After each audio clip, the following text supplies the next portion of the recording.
किसान भाइयों बहनों नमस्कार, स्वागत है आप सभी का कार्यक्रम कृषि दर्शन के आज के अंक में। मैं हूं आपके साथ ज्योत्सना। कृषि दर्शन एक ऐसा कार्यक्रम है जिसमें हम आपको कृषि जगत से जुड़ी तमाम जानकारियां देते हैं। तो फिर आइए अपने आज के कृषि दर्शन कार्यक्रम की शुरुआत करते हैं।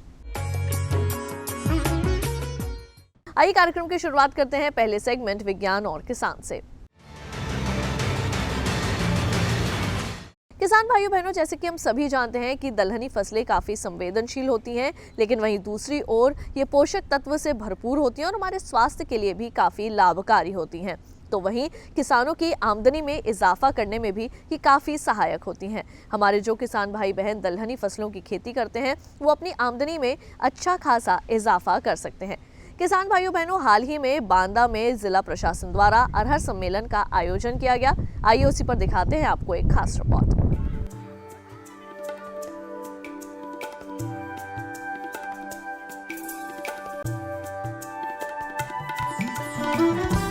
दलहनी फसलों में मुख्य रूप से मटर, चना, मसूर, राजमा, उड़द और मूंग आते हैं। ये फसलें प्रोटीन का मुख्य स्रोत है। ये न केवल सेहत के लिए अच्छी होती है बल्कि स्वाद में भी लाजवाब होती है। दलहनी फसलों की खेती करते समय कम से कम उर्वरकों का इस्तेमाल किया जाए तो अच्छी फसल की प्राप्ति हो सकती है। अपने पोषक तत्वों और गुणों के कारण दालों की मांग बाजार में हमेशा बनी रहती है। किसानों की आय कैसे बढ़ाई जाए, इस कारण भी दलहनी फसलों की खेती को बढ़ावा देने के लिए सरकार द्वारा कई सारे कदम उठाए जा रहे हैं। दलहन की खेती और गुणवत्तापूर्ण उपज को लेकर कटरा कालिंजर बांदा में जिला प्रशासन द्वारा आयोजित अरहर दलहन सम्मेलन में भी इसी बात पर चर्चा हुई। देखिए, ऐसा है कि जो हमारा ये बांदा जिला है, यहाँ पे आय लोगों की कैसे बढ़ाई जाए। तो यहाँ ये इंडस्ट्रियल स्टेट या इंडस्ट्रियल सिटी नहीं है। यहाँ के आर्थिक स्थिति को बढ़ाने का मुख्य आधार किसान और कृषि है और यहाँ पानी का अभाव है। तो यहाँ दलहन की जो फसल है, अरहर, चना, मसूर, मटर, यहाँ कुछ पोर्शन में चावल भी अच्छा होता है। यहाँ नरेनी का गुड़ बहुत अच्छा है। तो ये जो दलहनी फसलें हैं यहाँ के वातावरण में बहुत अच्छी होती हैं। यहाँ पानी कम है, वो दलहन फसल को सूट करता है, और यहाँ का जो ज़मीन है वो थोड़ी बलुई है, वो भी सूट करता है।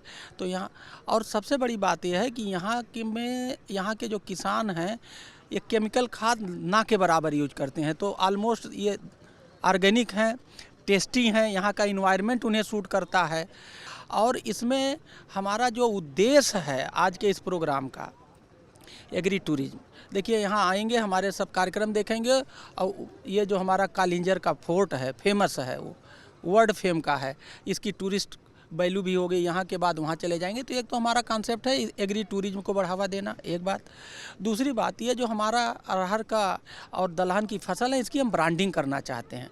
हम दुनिया को ये बताना चाहते हैं कि अगर किसी को अच्छी स्वादिष्ट और ऑर्गेनिक दलहन चाहिए, सरसों चाहिए या चना चाहिए, तो वो बांदा आए। अभी क्या है, इसका प्रचार नहीं, और जब एक बार प्रचार हो जाएगा, ब्रांडिंग हो जाएगी, तो मांग बढ़ेगी, और मांग बढ़ेगी तो दाम मिलेगा। जो ये बेचने की, ना बिकने की, कम दाम की समस्या है, ये ऑटोमेटिक दूर होगा। अभी ये शुरुआत है, इसके बाद और भी इसमें हम बहुत सारे गुणात्मक सुधार करेंगे जैसे जैसे लर्निंग होगी। इस सम्मेलन में तमाम वैज्ञानिकों, सफल किसान और कई सारे पद्मश्री कृषकों के साथ बांदा जिले के सांसद आर.के. सिंह ने भी भाग लिया। उन्होंने किसान भाइयों को दलहनी फसलों की खेती के क्षेत्र में प्रोत्साहित किया। साथ ही साथ इन्होंने न्यूनतम समर्थन मूल्य पर भी बातचीत की। मैं यशस्वी प्रधानमंत्री जी को, आदरणीय मोदी जी को भी बधाई देना चाहता हूं कि उन्होंने पहली बार न्यूनतम समर्थन मूल्य तय करते समय किसानों की लागत का जोड़ा दाम देने का जो एक फैसला किया है, इसके लिए एक सराहनीय कदम उन्होंने किया है। मैं आप सब किसानों के माध्यम से उनको बधाई देना चाहता हूँ कि उन्होंने न्यूनतम समर्थन मूल्य अनाजों का तय करते समय किसान की उस मजदूरी की लागत को भी जोड़ने का काम किया है। ये साहसिक निर्णय लेने का काम भारत के यशस्वी प्रधानमंत्री जी ने किया। दलहनी फसलों से अधिक उत्पादन लेने के लिए किसान बड़ी मात्रा में रासायनिक उर्वरकों का इस्तेमाल कर रहे हैं, जिससे दलहनी फसलों पर संकट आ गया है। परंतु देश में कुछ ऐसी भी जगह है जहां के किसान खेतों में रासायनिक उर्वरकों का कम से कम इस्तेमाल करके अधिक और स्वास्थ्यवर्धक दलहनी फसलें उपजा रहे हैं। ऐसे में 2022 तक किसानों की आय दोगुनी करने के लक्ष्य को प्राप्त करने के उद्देश्य से कटरा कालिंजर बांदा में अरहर सम्मेलन के दौरान बांदा की दाल को एक ब्रांड के रूप में स्थापित करने की बात कही गई। विशेषज्ञों का कहना है कि यहाँ दलहनी फसलों में रासायनिक उर्वरकों और कीटनाशकों का प्रयोग न के बराबर होता है, जिस कारण उपज ऑर्गेनिक होती है, जिससे स्वाद तो अच्छा होता ही है, साथ ही यहाँ की दाल सेहत से भी भरपूर है। हमारे भोजन में प्रतिदिन 52 ग्राम दाल की आवश्यकता पड़ती है, जितना सेवन करना चाहिए, परंतु भारत में प्रति व्यक्ति दाल की उपलब्धता मात्र 41.6 ग्राम है। आदरणीय जिलाधिकारी महोदय की प्रेरणा से आज आयोजित अरहर सम्मेलन का मुख्य उद्देश्य बांदा की दाल को ब्रांड के रूप में स्थापित कर माननीय प्रधानमंत्री जी, माननीय मुख्यमंत्री जी की 2022 तक किसानों की आय को दोगुनी करने के लक्ष्य को प्राप्त करने की दिशा में एक पहल है। बांदा की दाल की अपनी एक खास विशेषता है, क्योंकि यहाँ पर दलहनी फसलों में रासायनिक उर्वरकों एवं कीटनाशकों का प्रयोग न के बराबर किए जाने से ऑर्गेनिक उत्पाद की गुणवत्ता के करीब है, जिससे स्वाद भी अन्य दालों की तुलना में अच्छा होता है। चूँकि रासायनिक उर्वरकों एवं कीटनाशकों का दुष्प्रभाव बीमारी के रूप में परिलक्षित होने लगा है, ऐसे में बांदा की दालों का महत्व और भी बढ़ जाता है। दलहनी फसलों की खेती करते समय कई मुख्य बातें हैं। किसान अगर जिनका ध्यान रखकर अच्छी उपज प्राप्त कर सकते हैं, जैसे कि बुआई कब और किस प्रकार करें, खेती में सिंचाई स्प्रिंकलर विधि से करना, भूमि का चुनाव, उचित जल निकासी की व्यवस्था आदि। बीजोपचार करना भी अच्छी उपज प्राप्त करने में सहायक है। किसानों की आय बढ़ाने के उद्देश्य से आने वाले वर्षों में क्रय केंद्रों की भी स्थापना की जानी है, ताकि किसान भाइयों को अपनी उपज का अच्छा मूल्य मिले। अगर हम ये सोचें कि किसान के खेत पे पल्सेस की जो कीमत मिलती है और जो कंज्यूमर को कीमत मिलती है, इसके लॉन्ग टर्म के कई वर्षों के 5-6 जो मुख्य दलहन फसलें हैं, उन पर अगर नजर डालें तो आपको इसका अंतर ठीक ठाक मिलेगा। अगर नीति नियंता या हम सारे लोग, पूरा समूह ये सोचे कि उस अंतर का सिर्फ आधा अगर किसानों के कीमत में चली जाए, तो शायद ये कदम किसानों की आय दलहन के माध्यम से दुगनी करने में सहायक हो सकती है। दूसरी बात मैं ये कहना चाहूँगा कि अभी बात हो रही थी कि अरहर की परंपरागत वैरायटी 280-300 दिन में हम लोग लेते हैं। मेरा आप लोगों से निवेदन है कि हमें अपने पद्धति को 2020 और उसके बाद के लिए बदलाव करने के लिए तैयार होना चाहिए। हमें ये सोचना होगा कि हम कम समय लेने वाली बहुत सी वैरायटी देश में आ चुकी हैं। जैसे अगर मैं नाम के लिए बताऊं तो अरहर में पूसा की वैरायटी है 991, 992, P16, ये सब कम समय में होती हैं। और इसमें आप इंटरक्रॉपिंग, अभी एग्रीसेट के वैज्ञानिक में मूंगफली की बात की, इसमें अगर आप डिसिप्लिन रूप में जितेंद्र जी को की बात ध्यान में रखते हुए छिटकवा बुआई न करके अगर लाइन में करें तो सारा मैनेजमेंट ठीक होगा और उसमें आप मूंगफली की बहुत अच्छी खेती ले सकते हैं। और जहां पर पानी कम है, हम सोचें कि दलहनों में हम ड्रिप इरिगेशन का इस्तेमाल कैसे कर सकते हैं, इसकी तरफ सोचें, स्प्रिंकलर के बारे में सोचें। पानी से रिलेटेड एक बहुत मुख्य बात आप लोगों को मैं रेखांकित करके कहना चाहता हूं कि सारी फसलों में इरिगेशन का नाम पहले आता है, लेकिन दलहनी फसलों में पहले ड्रेनेज का नाम आता है, फिर इरिगेशन का नाम आता है। सारी दलहनी फसल ये वाटर लॉर्ड कंडीशन को बर्दाश्त नहीं करती हैं। किसानों को सचेत होना पड़ेगा कि अगर इंद्र देवता ने ज़्यादा बारिश कर दी तो हमें ड्रेनेज की व्यवस्था बहुत आवश्यक रूप से करनी चाहिए और उस ड्रेन किए हुए पानी को कहीं और संरक्षण में ले जाना चाहिए। ये बहुत कारगर बात है।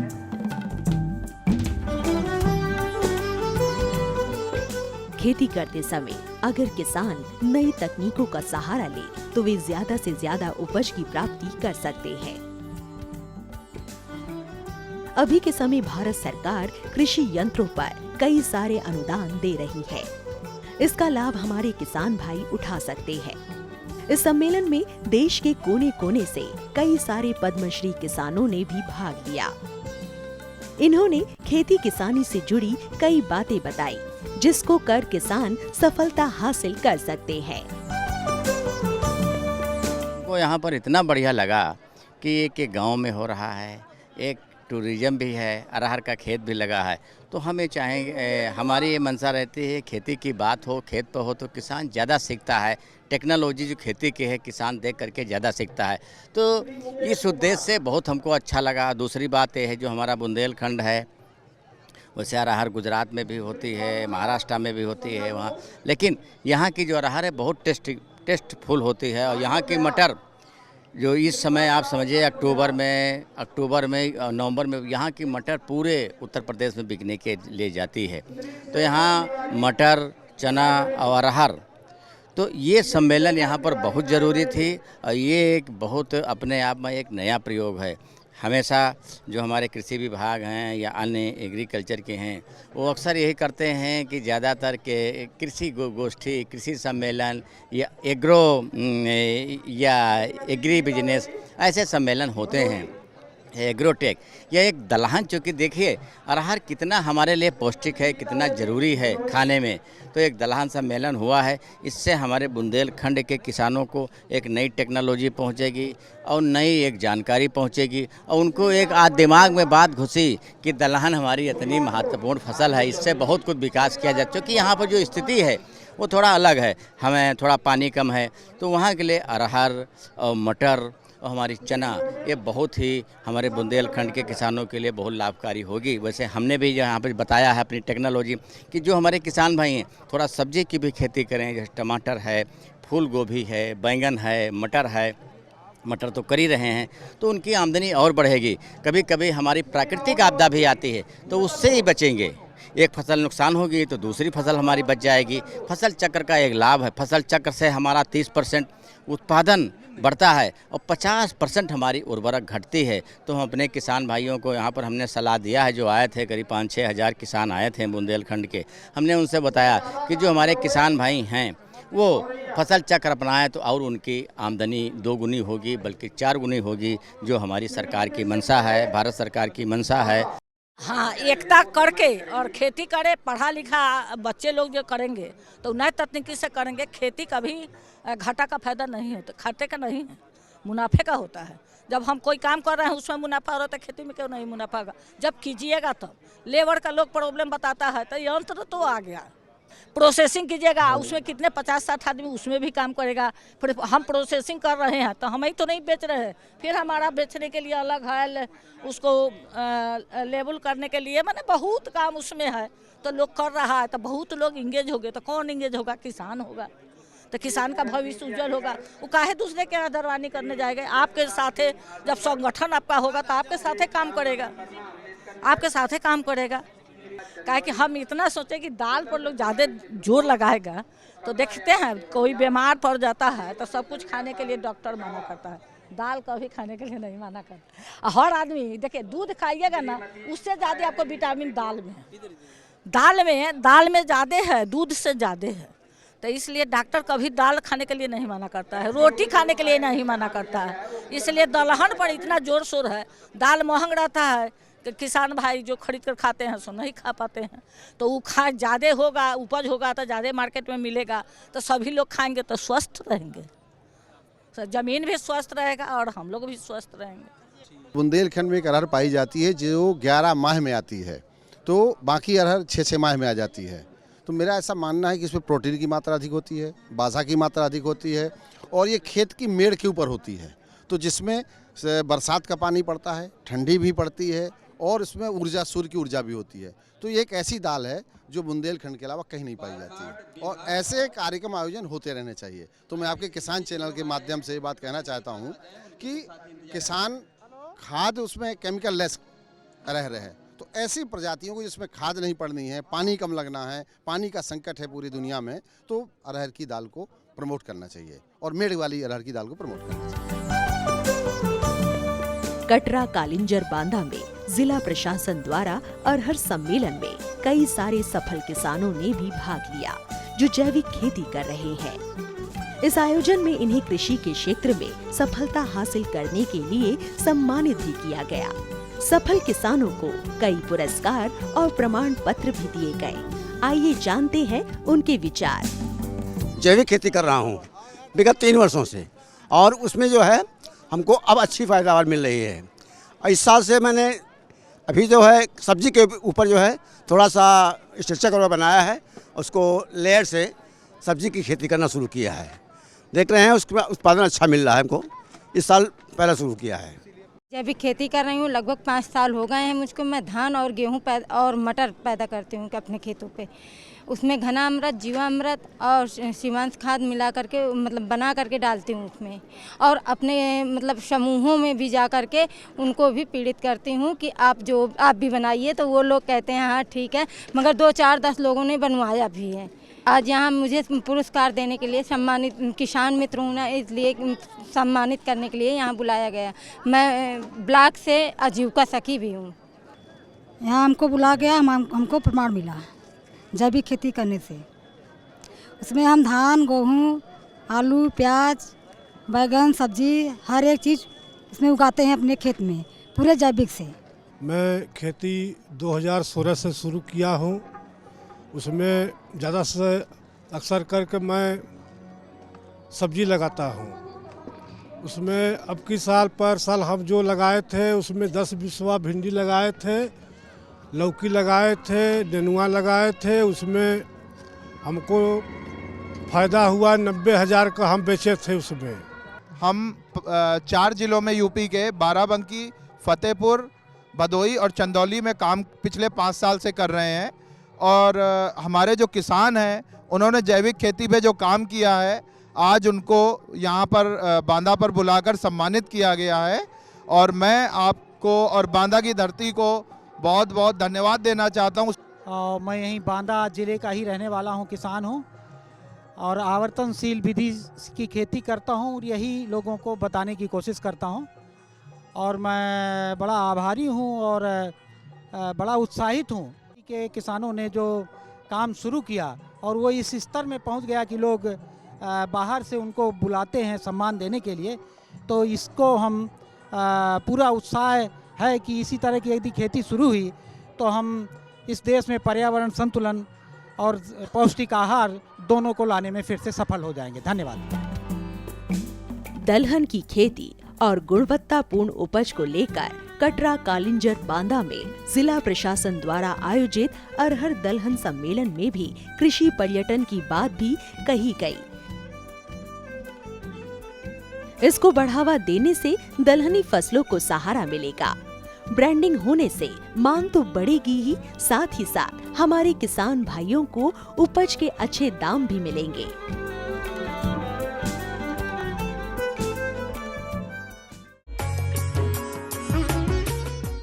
तो अभी आपने देखी है विशेष रिपोर्ट। इसके साथ ही कार्यक्रम कृषि दर्शन में वक्त हो चला है एक छोटे से ब्रेक का। जल्द लौटेंगे वापस अपने अगले सेगमेंट के साथ। आप देखते रहिए दूरदर्शन के साथ।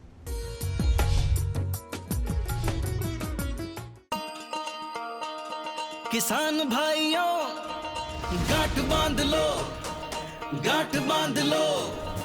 बात बहुत है काम की, समृद्धि के पैगाम की। मिट्टी के मिजाज को समझो, मिट्टी के हर राज को समझो। मिट्टी की तुम जांच कराओ, मुफ्त सॉइल हेल्थ कार्ड ले जाओ। कभी मुनासिब बीज लगाओ, सही किस्म की खाद ले आओ। जितनी जरूरी उतनी डालो, सही मात्रा खुद पहचानो। इसको अपना मंत्र बना लो, मिट्टी की सेहत को जानो। बात बहुत है काम की, कम लागत अधिक वरदान की। किसान भाइयों गांठ बांध लो, आज ही मिट्टी की जांच कराएं। राज्य सरकार के कृषि अधिकारी से संपर्क करें और मुफ्त में सॉइल हेल्थ कार्ड पाएं। कृषि और किसान कल्याण मंत्रालय द्वारा किसान हित में जारी। सूखा हो या बेमौसम की बरखा हो, कीड़ा लगे खेत में या दुविधा हो, बहुत ही कम प्रीमियम पे पूरी हो भरपाई, फसल बीमित रहे कटाई के बाद भी भाई। हाँ, ऋणी या अऋणी अब हर किसान लाभ उठाए, एक मौसम एक दर है, सब किसान बीमा कराए। प्रधानमंत्री फसल बीमा योजना से हर किसान मुस्काए। कृषि और किसान कल्याण मंत्रालय द्वारा किसान हित में जारी। ब्रेक के बाद एक बार फिर आप सभी का स्वागत है कार्यक्रम कृषि दर्शन में। तो आइए कार्यक्रम में बढ़ते हैं आगे और अब देखते हैं हमारा अगला सेगमेंट कृषि स्टार्टअप। किसान भाइयों बहनों, हाल ही में नई दिल्ली स्थित भारतीय कृषि अनुसंधान संस्थान पूसा में 58वां दीक्षांत समारोह का आयोजन किया गया। आइए दिखाते हैं इस पर आपको एक खास रिपोर्ट। भारतीय कृषि अनुसंधान संस्थान पूसा के 58वें दीक्षांत समारोह का आयोजन दिल्ली स्थित पूसा के नास कॉम्प्लेक्स के सुब्रमण्यम ऑडिटोरियम में किया गया। इस समारोह में भारत के उपराष्ट्रपति वेंकैया नायडू, केंद्र कृषि एवं किसान कल्याण मंत्री नरेंद्र सिंह तोमर, केंद्र कृषि एवं किसान कल्याण राज्य मंत्री कैलाश चौधरी, भारतीय कृषि अनुसंधान परिषद के महानिदेशक डॉक्टर त्रिलोचन महापात्रा, भारतीय कृषि अनुसंधान संस्थान पूसा के निदेशक डॉक्टर AK सिंह एवं अन्य वैज्ञानिकों ने भाग लिया। भारतीय कृषि अनुसंधान संस्थान पूसा के वैज्ञानिकों को सम्मानित किया गया। इस संस्थान की विकसित प्रजातियों को उपराष्ट्रपति के द्वारा विमोचित किया गया। उपराष्ट्रपति ने इस अवसर पर कहा कि देश में 85% छोटे एवं लघु सीमांत किसान हैं। इसे देखते हुए भारतीय कृषि अनुसंधान परिषद को कृषि विज्ञान केंद्र के माध्यम से किसानों को अधिक जानकारी देने की आवश्यकता है।